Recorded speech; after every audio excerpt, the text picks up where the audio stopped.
tremendous amount of control over how our animations are going to end up in the final render itself. They give us the physical values the computer is using to interpolate between all of our keyframes. Here's a really great example of when we want to go in and make some adjustments to our graph editor. I've zoomed in on the top of one of my bounces. And if you look real carefully here, the cube comes from the left, it hits the paddle, but then it kind of makes this arc at the moment of impact. It doesn't just kind of like bounce off the paddle. It does this really kind of odd scoop. Well, if we examine how the computer is interpolating between these two keyframes, we can make some changes to how those rules have been applied to our animation to give us that angular bounce that we're after. So we're working with my little central cube here. I've changed my animation workspace down below to view my graph editor.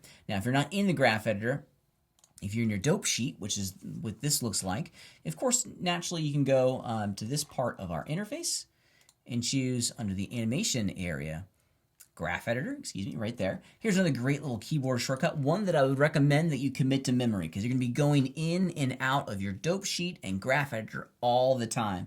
And it is nothing more than Control Tab.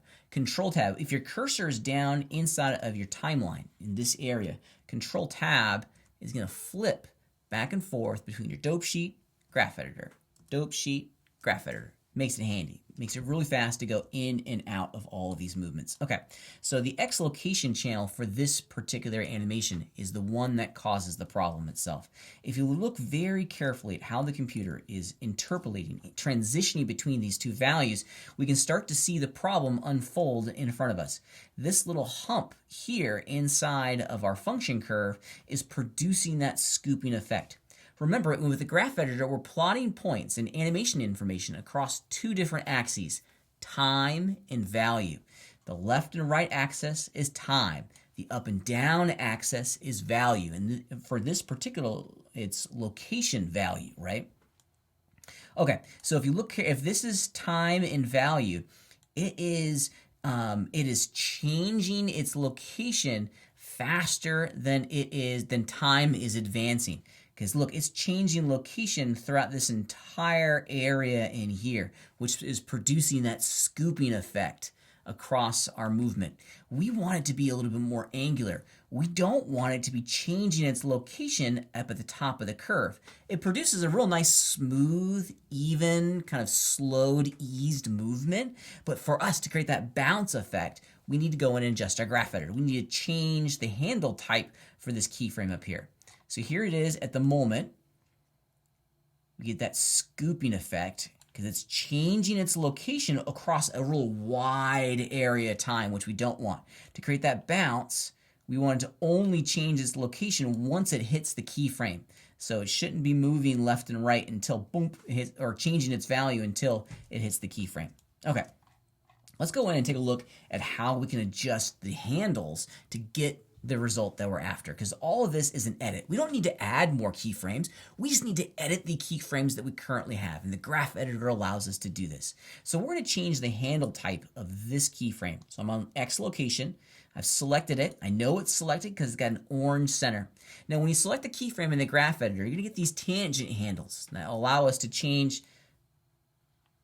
the slope of the curve, which is pretty cool. Now let's just have some fun here for a second. Now remember, we're plotting value across time. Left and right is time, up and down is value. The orange dot is the value that we keyframed. And in every sense, I kind of think of these keyframes as start and stop points. For this particular movement, it's coming in and it's stopping its movement right there at the keyframe. However, notice that the curve extends past what I keyframed in. It's going up. So that means it's changing its value and it's overshooting the animation. Let's check it out here real fast. So this is what I keyframed in. I wanted the cube to stop right bloop, there, and it does. However, on frame next, check it out. Because the curve now goes above what I keyframed in, the cube is going into the paddle before it goes down. This is called an overshoot. So we've got to be mindful of how these tangent handles influence the curve. Same thing going this way. If we were to really kind of tilt it going the opposite direction, check it out. Now it's going to go up. It's going to overshoot before it stops. So it's going to go in. Yeah, look how far it is now. It's going to go into the cube before it returns to what I keyframed in, and then it's going to go on to the next. Okay, so let's start to adjust these a little bit to give us a little bit more control. So a couple keyboard shortcuts to help you work with these tangent handles. As you're moving around, holding down the control key is going to snap them, which is pretty cool. You can snap them to 15-degree kind of rotation increments, which is pretty cool. You can also change the slope itself, okay, the weight of the slope by dragging the handles bigger or smaller. Again, I'm holding down the control key to kind of snap it, which is pretty neat. That's pretty cool. But in this particular case, we don't want it to have a nice rounded slope. In order to get that spike, that little bounce off the paddle, we need to change the angle of these handles independently from each other. Right now, they're connected to each other. They're linked. I move one and, I move the other one, okay? Well, I don't want that. I want to be able to move each of these independently. And how we change the handle types for all of our keyframes in the graph editor is really easy. There's a right-click contextual menu. There's also a keyboard shortcut. Let me show you the right-click contextual menu. You want to make sure you have your keyframe selected, right-click on it, and then we have handle type. This one right here, keyboard shortcut V. That brings open the little popover. There we go. Same options, literally the same commands. And we have a number of different choices here. Of course, we have free. With the free handle type, now we can move each side independently, which is pretty cool. I like that. Okay, each side is now working on its own to create the illusion that we're after. I'm going to hit undo. Notice that the color of the tangent handles has changed. It's now white instead of orange. Let's go back in time. There we go. They'll link together. And the bar has also changed from kind of this pinky salmon color to a black as well. Let's do it one more time. Instead of doing a free, aligned is kind of default. Vector is what we want. Vector is pretty cool because what vector is going to do is that it's going to create a linear slope going into the keyframe. See how it's no longer scooping at the top? It's now a point. So it's not going to change its location over time anymore. It's always just going to be consistently interpolating to the keyframe. Now what this generates for us is that bounce effect. If we look in here real carefully, now it's going to hit the paddle and then bounce on to the next. Let's play it back in real time. Bonk. See how it kind of feels like it is now bouncing off that? Yeah, I'm digging it. That's working out really well. If we were to go back into this keyframe, hit the V key, V as in vector or Victor. Let's do automatic. See how it's nice and curved there at the top? This is what we had before. We get that scooping effect. It's slowly stopping its interpolation as it hits the stop sign of the keyframe, and then it's slowly starting its travel to the next keyframe. If we change the handle type to vector, we get that bounce. It doesn't actually slow down.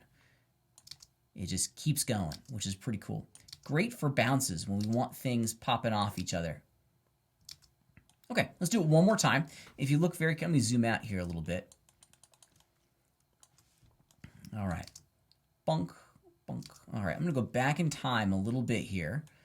Let's see if we can get all of these kind of lined up where we want them to be, because it's a quick change to get all of this working.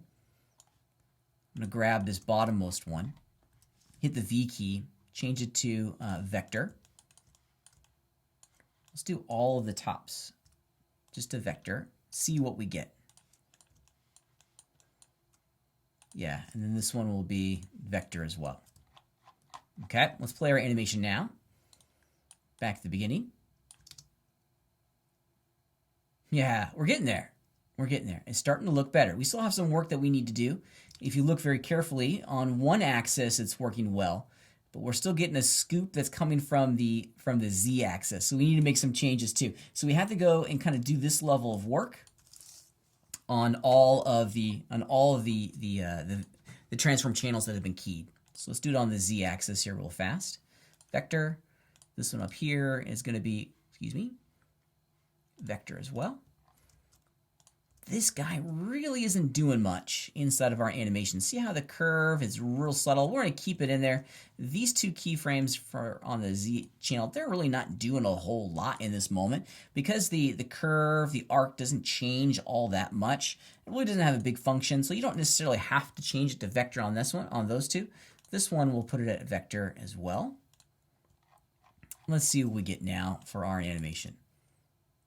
Yeah, now it looks like our little cube is bouncing off of the paddles inside of our animation. Pretty cool, huh? That's the power of the graph editor. It allows us to go in and change the tangent handles of all of our keyframes to make them produce a small, detailed illusion of life that gives us that springy, bouncy movement. All paths lead to the graph editor. The graph editor is going to give us that polish that all of our animations require, and that polish is going to bring us that illusion of life.